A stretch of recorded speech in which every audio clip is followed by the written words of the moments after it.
Alors, dans cet exercice, on sait que f est une fonction affine et à chaque fois, on nous donne l'image de deux nombres par cette fonction. Et on nous demande ici de retrouver l'expression de la fonction f.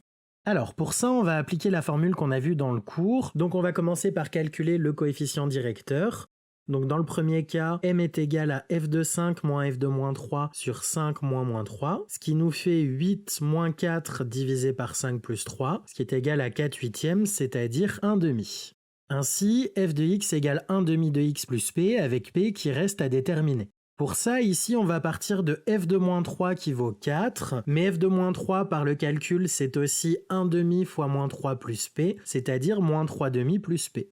On a donc moins 3 demi plus p qui est égal à 4. On résout l'équation, p est égal à 4 plus 3 demi, c'est-à-dire p est égal à 11 demi.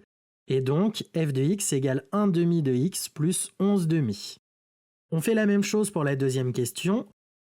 M est égal à f de moins 3 moins f de moins 5 sur moins 3 moins 5, ce qui nous fait moins 2 moins 2 sur moins 3 plus 5, ce qui est égal à 0.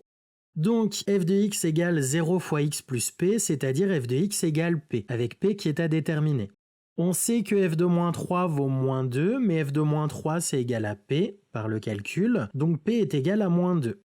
Et donc f est la fonction constante égale à moins 2. Pour la troisième, m est égal à f de 0 moins f de moins 5 sur 0 moins 5, ce qui nous donne 0 moins 3 sur 0 plus 5, c'est-à-dire moins 3 cinquièmes. Donc f de x égale moins 3 cinquièmes de x plus p, avec p qui est à déterminer. On sait que f de 0 est égal à 0, mais par le calcul, on a aussi f de 0 qui est égal à moins 3 cinquièmes fois 0 plus p, c'est-à-dire p. Donc p est égal à 0 et f de x est égal à moins 3 cinquièmes de x. C'est ici une fonction linéaire.